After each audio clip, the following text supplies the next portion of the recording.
Bismillah. Ustaz, saya anak yang lama dalam menghafal, namun ingin sekali belajar.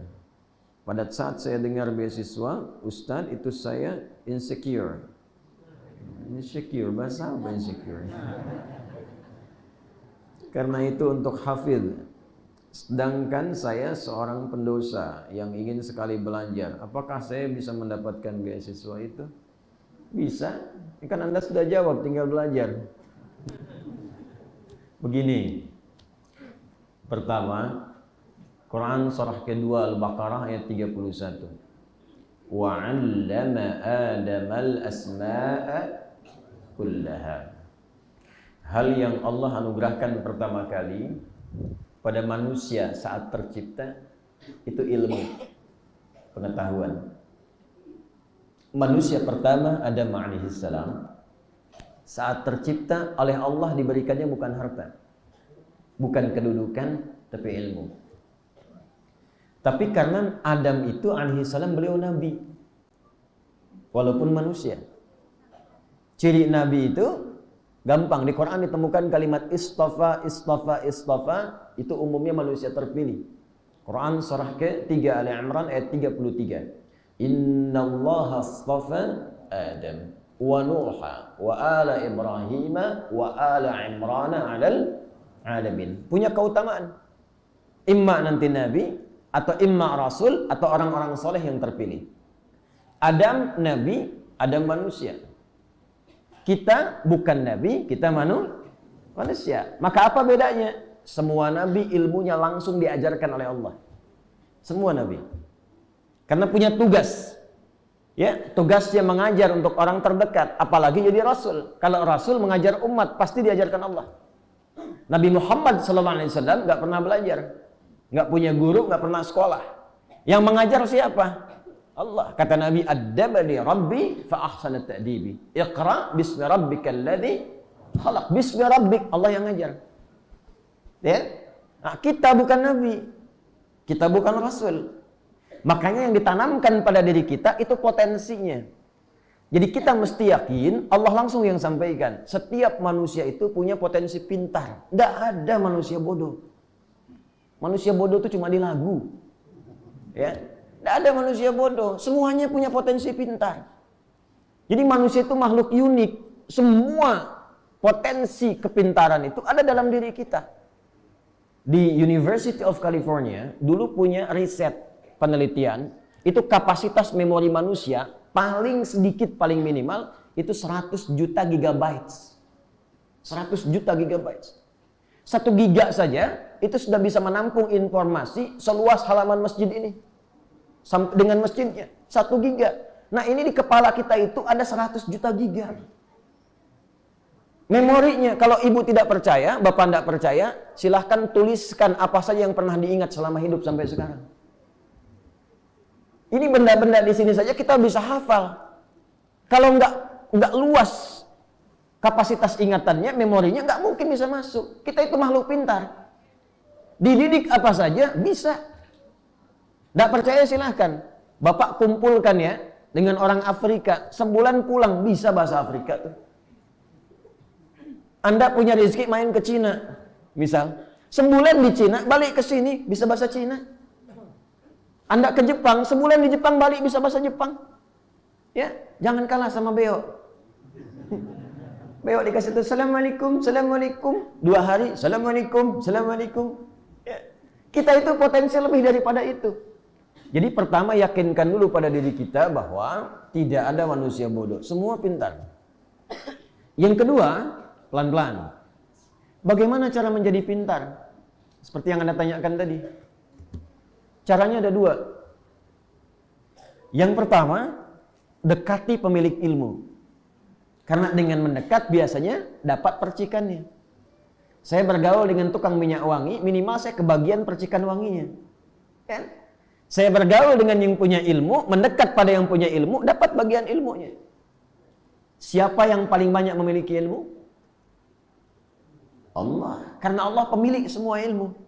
Karena itu disebut Al-Alim. Maka adab yang pertama bagi penuntut ilmu sebelum dia belajar, dekati dulu Allah yang alim. Itulah yang dimaksud Quran surah kedua di akhir ayat 282. Wattaqullaha wa yu'allimukumullah. Karena itu Nabi Musa alaihi salam ketika beliau diminta belajar kepada hamba yang saleh yang disebut dengan Khidir itu, hamba yang saleh, maka apa kalimat Qur'annya? Milladunna ilma. Karena dia sering dekat dengan kami, kata Allah, sering mendekat kepada Allah, rajin ibadah, kami berikan tambahan pengetahuan kepadanya. Bangun. Saya dulu latihannya begitu. Bangun malam, tahajud, lomba-lomba bangun, subuh jam 4, jam setengah 5, bangun jam 2. Ya, mulai ibadah, salat, zikir, istirahat. Kemudian tingkatkan, mulai puasa sunnah. Nanti pelan-pelan jiwanya terbentuk. Kalau sudah terbentuk, nanti mudah bagi Allah menanamkan pengetahuan pada diri kita. Apa yang terjadi? Ada orang-orang yang saking mudahnya oleh Allah digampangkan memahami sesuatu. Baru dibacakan satu kalimat, sudah paham dia mau kemana. Ya, dibacakan, langsung masuk ke kepalanya tanpa lupa. Itu yang dicontohkan Al-Imam Asy-Syafi'i, Al-Imam Al-Bukhari. Imam Al-Bukhari itu nama aslinya Muhammad. Bapaknya Ismail. Kakeknya Ibrahim, kakek buyutnya Al-Mughirah, yang buyutnya Ar-Bardizbah. Tinggal di kecamatan Ju'fah, Kabupaten Bukhara, provinsinya itu sekarang dikenal negaranya dengan Uzbekistan, provinsinya Khorasan. Karena dari Bukhara, bukan dari Arab, beliau kenalkan nama daerahnya untuk menunjukkan bahwa Islam sudah sampai ke tempat saya. Rumusnya tambah al di depan nama daerah, ujungnya tutup dengan i. Saya dari Bukhara. Maka dikenalkan ana al-Bukhari. Syekh Nawawi dari Banten, ana Nawawi al-Bantani. Syekh Ahmad Khatib dari Minangkabau, ana Ahmad Khatib al-Minangkabawi. Syekh Yasin dari Padang, ana Yasin al-Padangi. Imam Al-Bukhari, usia beliau ya lahir 2 tahun, berkembang 2 tahun, ayahnya meninggal. 4 tahun matanya buta permanen. Nggak bisa lihat. Apa yang dilakukan ibunya? Kompak dengan wasiat ayahnya, dekati Allah. Nih ibu ada perannya, Bu. Makanya nanti dari sini ada bab bagi penuntut ilmu untuk minta doa pada ibu, pada ayah kalau masih hidup sebelum memulai belajar. Minta doanya, minta barakahnya. Ya, maka ibunya tuh rajin mendekat kepada Allah, punya mihrab, sajadah khusus untuk memohon. Apa hasilnya? Maka diganti oleh Allah penglihatan yang tak mampu melihat dengan mata itu dengan mata hati yang sangat tajam. Dibacakan sekali langsung hafal. Ya, langsung hafal. Maka usia 4 tahun beliau dibawa ya oleh ibunya untuk belajar namanya di tempat kutab. Kutab itu tempat belajar dasar dulu. Diiringi asisten. Datang ke tempat hafalan Quran, begitu belajar, syekhnya membacakan surat Qaf yang dibacakan. Beliau terkecil, paling kecil waktu itu, yang lain sudah ada yang dewasa. Begitu selesai dibacakan, syekhnya menguji, cuma tanya, man hafidha, siapa yang sudah hafal? Al-Bukhari kecil tanpa melihat itu, mengangkat tangannya mengatakan, hafidhtu syekh min dhahri qalbi. Syekh, saya sudah hafal di dalam kepala saya. Jadi hafalan itu ada 2, ada hafal dalam kepala, ada hafal di luar kepala. Hafal di luar kepala itu belum hafal. Belum masuk. Masukkan dulu baru hafal. Maka syekhnya penasaran, diminta ke depan, diantar, dituntun. Dibacakan Iqra ya bunai. Begitu dibaca, bukan cuman hafal, tapi makhrajnya, sifat hurufnya sempurna. Maka kata syekhnya, minal an tadrusul hadis. Mulai sekarang ananda belajar hadis. Karena Quran ada jaminan kemudahan, hadis tidak ada. Tapi beliau melihat potensinya tinggi, bakatnya alami, dan anugerah Allah tinggi, maka diminta untuk fokus kepada hadis beriringan dengan Quran. Maka pulang ke rumah ketemu ibunya, diceritakan, Ummi, kada, kada, wa kada. Bu, tadi saya di kutab begini, begini, begini. Uridul hadis, saya ingin belajar hadis. Kata ibundanya, nah, engkau masih terbatas. Nah ini, terbatas. Khawatir ibu sulit. Belajar dulu Quran, kemudian baru hadis. Kata anaknya karena yakin dengan kalimat gurunya dan hormat pada ibunya, kata anaknya, saya belajar Quran tapi saya pun ingin belajar hadis. Maka anaknya berjalan merabak jalan ke kamarnya, dia mengulang-ulang surat Qaf, ibunya iba melihatnya, masuk ke mihrabnya, langsung salat 2 rakaat bermohon kepada Allah, berdoa. Yal basir, yalladzi ala kulli syai'in qadir, a'id basirat tabni. Ya Allah, Engkau yang maha kuasa atas segala hal.